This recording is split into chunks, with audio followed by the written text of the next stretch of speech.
The kitchen faucet dripped like a metronome counting down to disaster.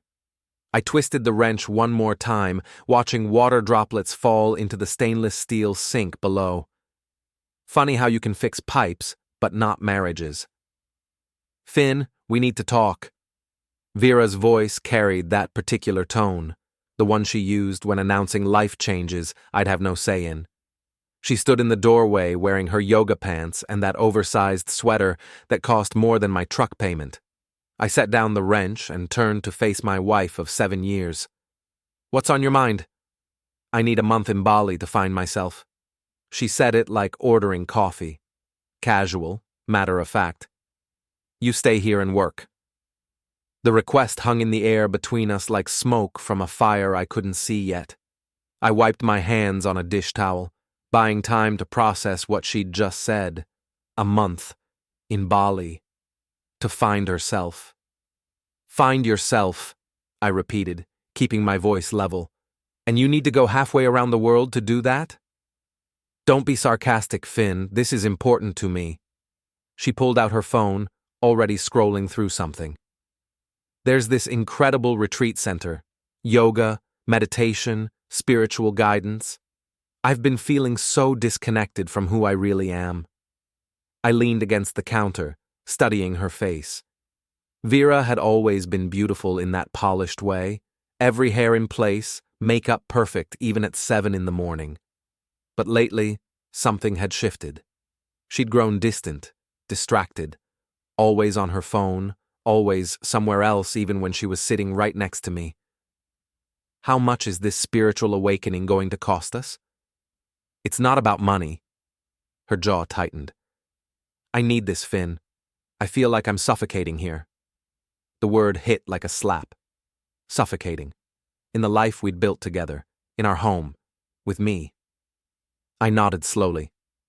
"Okay, when do you want to leave?" She blinked, clearly expecting more resistance. "Really? Just like that?" "You said you need this. I want you to be happy." The words came out easier than they should have, maybe because part of me already knew what this was really about. "Thank you." She stepped forward and kissed my cheek, a quick peck that felt more like punctuation than affection. "I'll start making arrangements." That night, after Vera went to bed early to research retreat options, I sat in my home office staring at the computer screen. My IT consulting business had been good to us, good enough for Vera to quit her marketing job 2 years ago to focus on personal growth. Good enough for the house in the suburbs, the new car, the lifestyle she'd grown accustomed to. I opened a new browser window and typed Bali yoga retreats. Dozens of options appeared. Luxury resorts promising transformation, enlightenment, connection with your authentic self. All for the low price of your marriage, apparently. My phone buzzed. A text from Nora Braskin. "Coffee tomorrow? Need to talk." Nora was married to Damon, my college roommate and former best friend. We'd been inseparable at State, shared a dorm room for 3 years, stood up at each other's weddings, became godfathers to each other's kids. Lately, though, something had changed. Damon had gotten distant, canceling our monthly poker games, avoiding family gatherings. I texted back, "Sure, everything okay?" Her response came quickly. "Not really. See you at Grind Coffee at 10. I closed the laptop and headed upstairs. Vera was already asleep or pretending to be, curled up on her side facing away from me. I lay in the dark listening to her breathe, wondering when we'd become strangers sharing a bed. The next morning, Vera was already gone when I woke up. A note on the kitchen counter said she'd gone to yoga class and would be out most of the day, handling travel arrangements. I made coffee and toast, ate standing at the counter, then drove downtown to meet Nora. Grind Coffee occupied the ground floor of a converted warehouse, all exposed brick and industrial lighting. Nora was already there when I arrived, hunched over a laptop in a corner booth. She looked up as I approached, and I could see the strain in her eyes. "Thanks for meeting me," she said, as I slid into the seat across from her. "What's going on? You look like you haven't slept." She closed the laptop and leaned back. How long have you known about Vera and Damon? The question hit like a physical blow. I felt my chest tighten, but somehow I wasn't surprised. Maybe I'd been waiting for someone to say it out loud. How long have you known? I asked instead of answering. 4 months. Maybe longer. She pulled out her phone and scrolled through something. Started with late nights at the office that didn't match his calendar. Then I found a meditation app on his phone with encrypted messaging. Took me weeks to figure out how to access it. She turned the phone toward me. The screen showed a conversation between Kai and Lotus. The messages were intimate, planning, coordinating. My stomach dropped as I recognized Vera's writing style in the Lotus responses. Kai is his spiritual guide name, Nora continued. Apparently he's been helping people find their authentic selves, starting with your wife. I scrolled through more messages. 18 months of coordination. Meeting during my business trips. Using the meditation app as cover. Planning something called the Bali Convergence since last spring. They think we're idiots, I said, handing back the phone. They're about to find out how wrong they are. Nora and I spent the next 3 hours in that coffee shop planning. She'd been preparing for this conversation longer than I'd been suspecting the truth. Her laptop contained spreadsheets, screenshots, financial records, a complete intelligence file on our spouse's affair. Look at this, she said, pulling up a bank statement. Damon's been paying for a storage unit across town for 8 months. Want to guess what's in it? I studied the monthly charges. Love nest? Furniture, according to the insurance policy I found. A whole apartment's worth.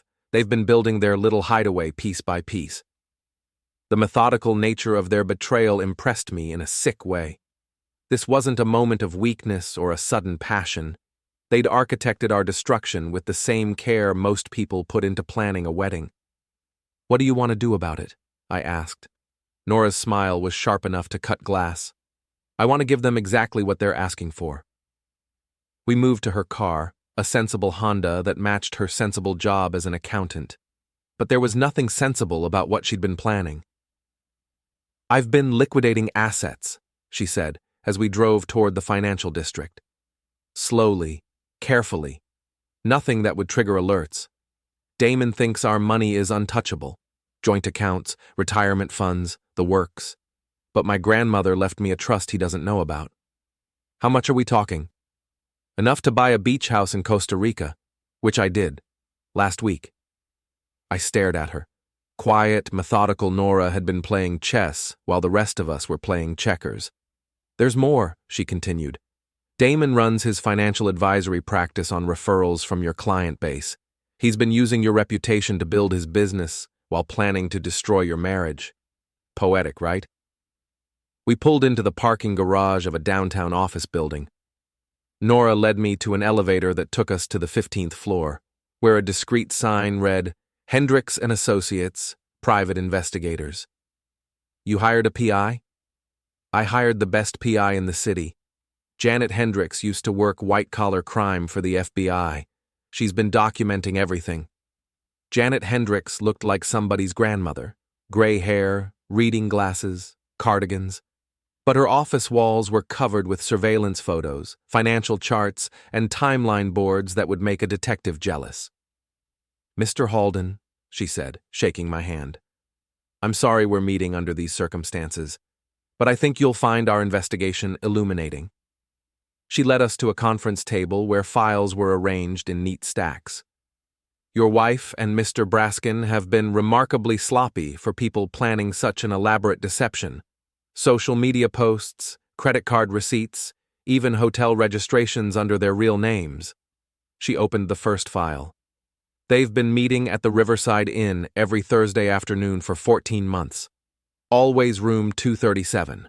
Always paid for with Damon's business credit card, listed as client meetings. The next file contained photographs. Vera and Damon entering the hotel, leaving together, kissing in the parking lot.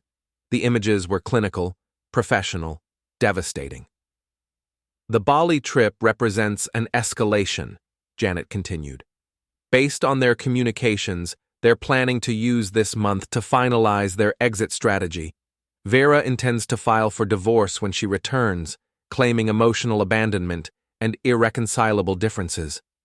What about Damon's practice? I asked. That's where things get interesting. Janet opened another file. Mr. Braskin has been engaging in some questionable financial practices. Unauthorized trades, inflated fees, commingled client funds. Nothing that would normally attract attention, but if someone were to file a complaint with the SEC, Nora smiled.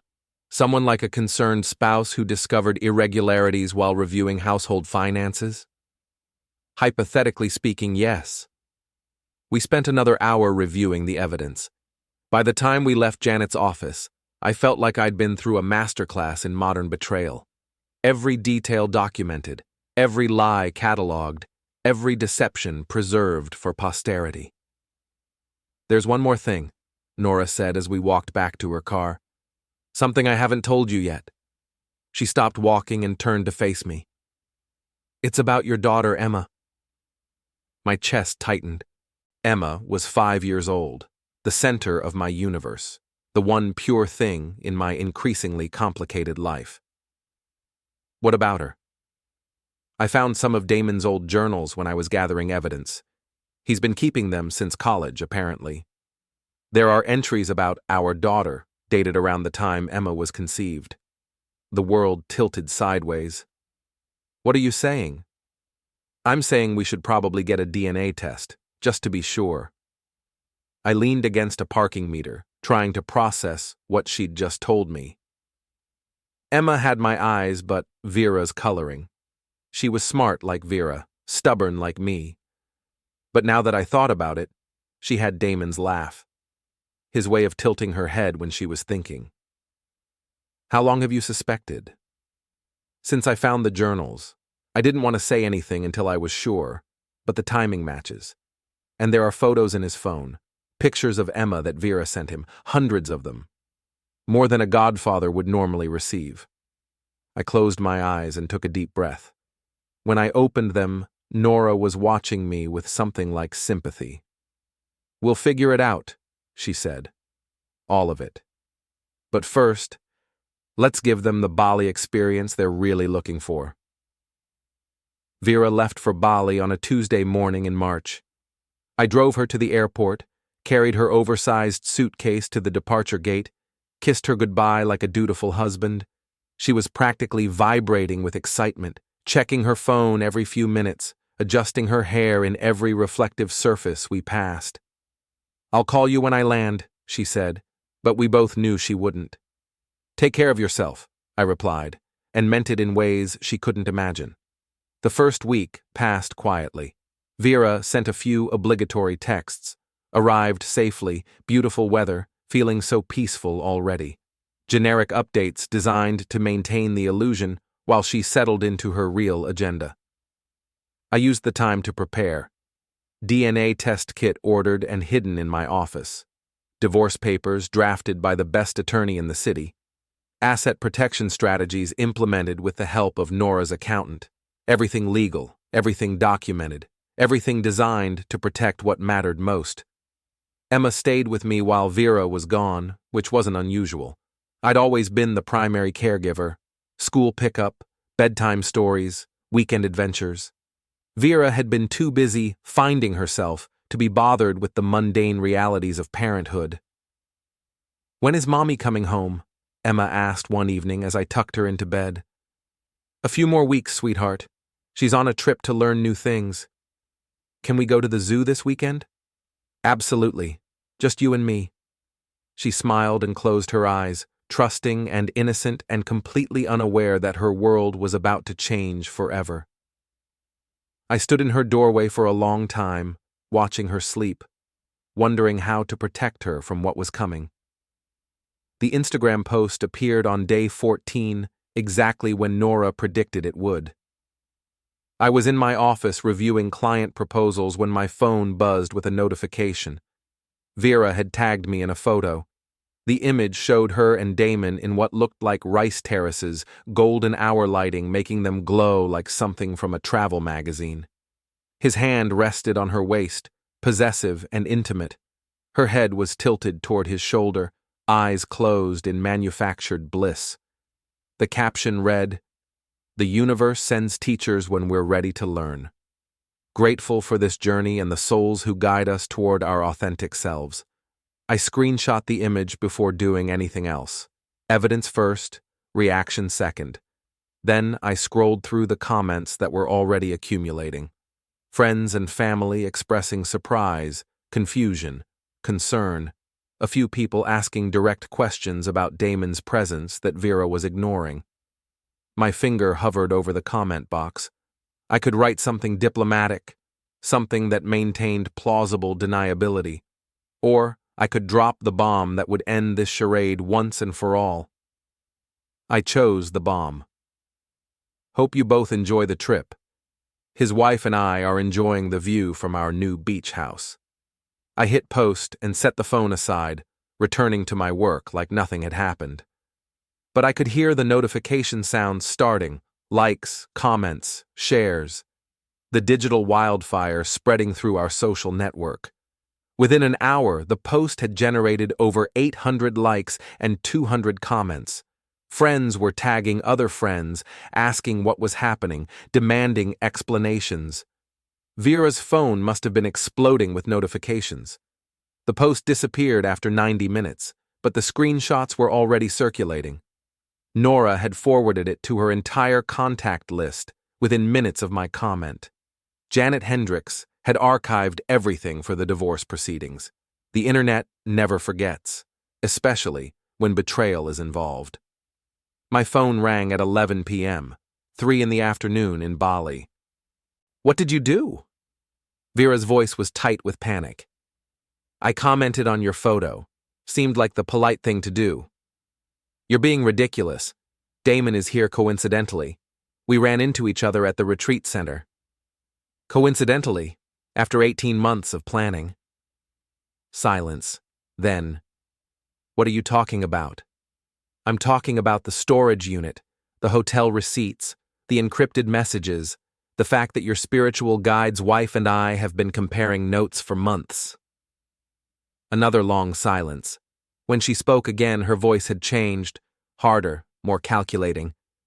"I want a divorce." "I know. Janet Hendricks has copies of your communications with your lawyer. You were planning to file when you got back anyway." "Who is Janet Hendricks?" "Someone who's very good at finding things people try to hide, like the fact that you've been planning this for over a year, like the irregularities in Damon's business practices, like the question of Emma's paternity." The line went quiet for so long I thought she'd hung up. "Finn, enjoy the rest of your trip, Vera. Take all the time you need to find yourself, but understand that when you get back, everything will be different." I ended the call and turned off the phone. Outside, it was starting to rain, a gentle spring shower that would help the flowers bloom. Inside, I sat in my quiet house and began planning for a future I'd never imagined, but was finally ready to embrace. The DNA results arrived on a Thursday, delivered in a plain white envelope that contained the power to redefine everything I thought I knew about my life. I sat in my car outside the post office for 20 minutes before opening it, watching people go about their normal days while mine prepared to shift on its axis. The numbers were clinical, definitive, 99.97% probability that Damon Braskin was Emma's biological father. I drove home in a daze, pulled into my driveway, and sat there staring at my house. The house where I'd raised another man's child for 5 years, where I'd built a life based on lies I'd been too trusting to see. But as I sat there, something unexpected happened. Instead of rage or devastation, I felt clarity. Emma was still Emma. She still ran to me when she scraped her knee, still asked me to read her stories, still fell asleep, holding my hand during thunderstorms. Biology was just chemistry. Love was choice, repeated daily through 1,000 small acts of care. Damon might be her father, but I was her dad. There was a difference. My phone buzzed with a text from Nora. SEC filed the complaint this morning. Damon's accounts are frozen pending investigation. I called her back. How long before he knows? His business partner got the notification an hour ago. Leo's already called 3 times asking what the hell is going on. Apparently, Damon's been unreachable since yesterday. Probably busy achieving enlightenment. Or panicking. Janet's contact at the State Department says there's been some irregular activity on his passport, multiple border crossings that don't match his stated travel itinerary.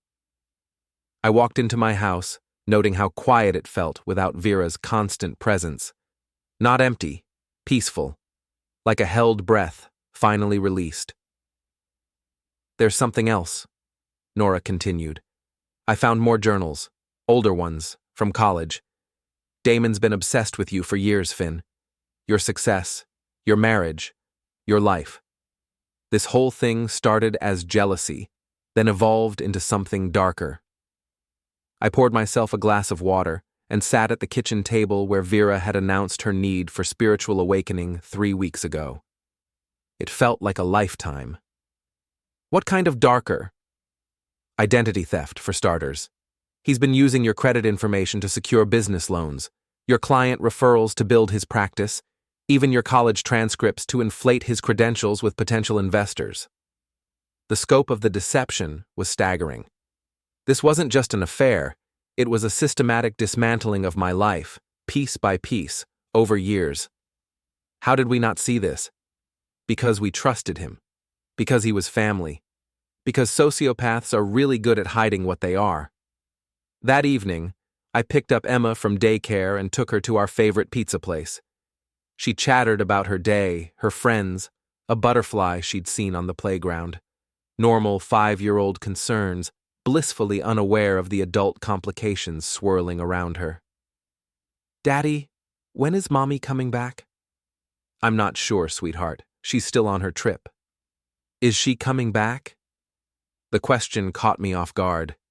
Kids were intuitive about these things, picking up on tensions adults thought they were hiding. Things might be different when she gets back, I said carefully. But no matter what happens, you'll always be safe and loved, okay? She nodded solemnly, then returned to her pizza. Resilience was one of childhood's greatest gifts, the ability to adapt, to find security in consistency rather than circumstances. My phone rang as we were leaving the restaurant. Unknown international number. Don't answer it, Emma said, tugging on my hand. Let's go home and watch a movie. Smart kid. We went home and watched Moana, curled up on the couch like we had hundreds of times before. But this time felt different, like we were saying goodbye to something, preparing for whatever came next. The phone rang again after Emma went to bed. Same international number. This time I answered. Finn, thank God. Damon's voice was tight with panic. I need your help. Do you? There's been some kind of mistake. The SEC, my business accounts, everything's frozen. Leo's threatening to sue. I can't even get a flight home. Sounds complicated. This is serious, man. I could lose everything. My practice, my reputation. Your wife already left you, I interrupted. Nora filed for divorce yesterday. She's keeping the beach house in Costa Rica, by the way. Beautiful property. Great view of the sunset. Silence. You knew, he said finally. I knew. The question is, what are you going to do about it? Finn, listen to me. Vera and I. It just happened. We never meant for anyone to get hurt. 18 months of planning, storage units, hotel rooms, encrypted messages. That's not something that just happened, Damon. That's a campaign. It's not what you think. It's exactly what I think. You wanted my life, so you took it. Piece by piece. My wife, my daughter, my business connections, my reputation. The only thing you couldn't steal was my name, so you settled for destroying it instead. Emma's my daughter too. The words hung between us like a challenge. This was the moment I'd been preparing for. The confrontation that would define everything that came after. No, I said quietly. She's not. The DNA? The DNA makes you a sperm donor. I'm her father. I've earned that title through 5 years of bedtime stories and scraped knees and middle-of-the-night fevers. You're just the guy who's been watching from the sidelines, pretending to be a friend while planning to destroy her family. Finn, stay in Bali, Damon. Find yourself, achieve enlightenment. But understand that if you come back here, if you try to claim any part of the life you've spent years trying to steal, I will make sure everyone knows exactly what you are. I ended the call and blocked the number. Outside, the spring rain had stopped, leaving the air clean and fresh. Inside, my house felt like home again, not the stage set for someone else's performance, but the place where Emma and I would build whatever came next. The hardest part was over. Now came the part where we figured out how to live with the truth. Vera came back from Bali on a Thursday morning, 3 weeks after her spiritual awakening began, and 2 days after Damon's panicked phone call. I watched her taxi pull into our driveway from my office window, noting how she sat in the back seat for several minutes before getting out, probably gathering courage for whatever confrontation she'd planned. The locks had been changed while she was gone, legal and necessary, according to my attorney, given the divorce proceedings already in motion. She'd discover that soon enough. I heard her key scraping in the lock, then the frustrated rattling as she realized it wouldn't turn. The doorbell rang 30 seconds later, sharp, angry jabs that matched what I imagined her mood to be. I opened the door to find a version of Vera I barely recognized. Her skin was tanned from the Balinese sun, her hair lighter, her clothes flowing and bohemian.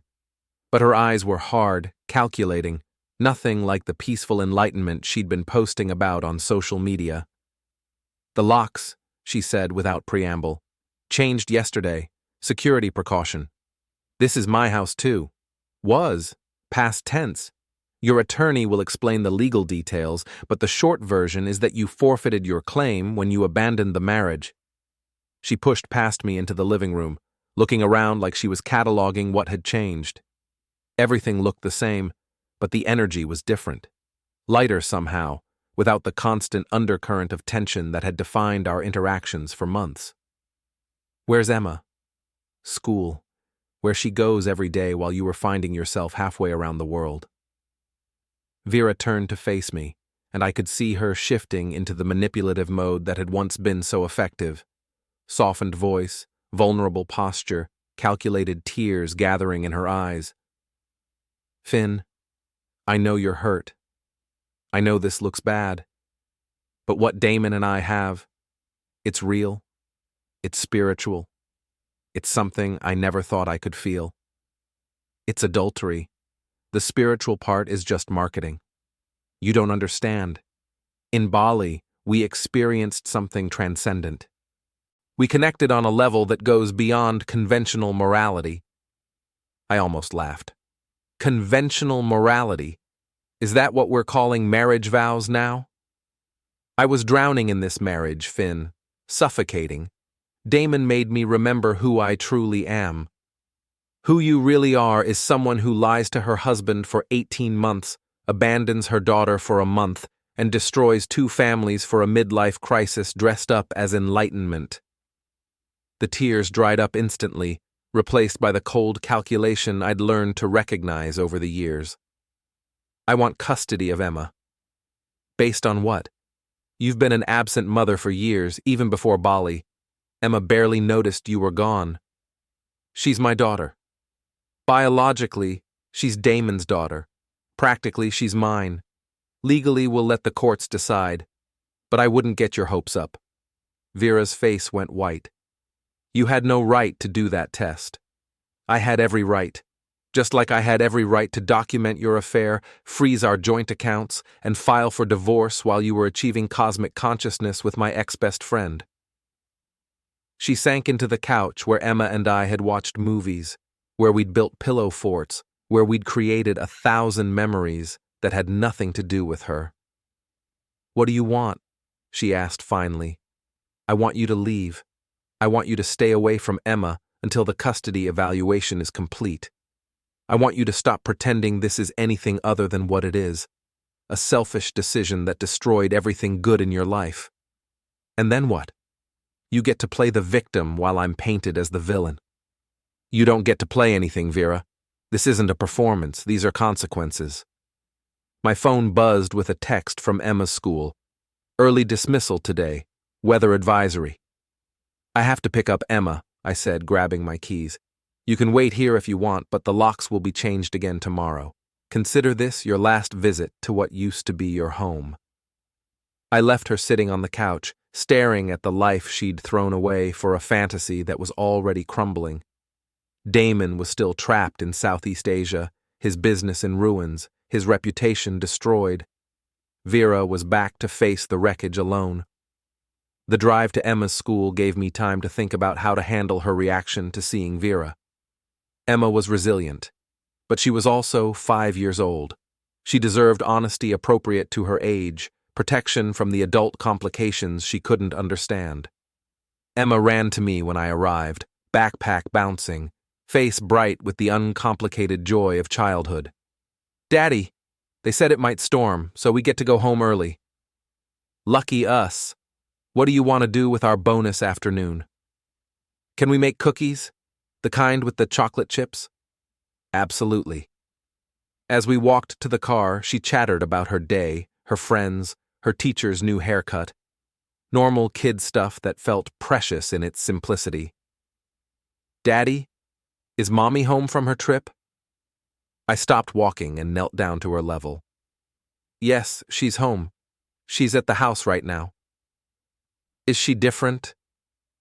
The question surprised me with its perceptiveness. What do you mean? People said she would be different when she came back. From finding herself. Who said that? Mrs. Patterson next door. She said sometimes when mommies go away to find themselves, they find out they don't want to be mommies anymore. I felt a surge of anger at the neighbor's thoughtlessness, followed by admiration for Emma's ability to process complex adult behavior through her 5-year-old lens. Emma, look at me. No matter what happens with Mommy, you will always be loved. You will always be safe. You will always be the most important thing in my world. Okay? She nodded solemnly, then brightened. Can we still make cookies? We can still make cookies. When we got home, Vera's rental car was gone. She'd left a note on the kitchen counter. I'll be staying at the Marriott downtown. My attorney will be in touch about custody arrangements. This isn't over, Finn. I crumpled the note and threw it away, then helped Emma wash her hands so we could start baking. As we measured flour and sugar, as she carefully counted chocolate chips, as we waited for the timer to ring, I felt something I hadn't experienced in months. Peace. The storm that had threatened all day never materialized. Instead, the clouds cleared just before sunset, filling our kitchen with golden light as Emma and I ate warm cookies and planned our weekend. Outside, the world was washing itself clean. Inside, we were learning how to be a family of two and discovering it might be exactly what we needed.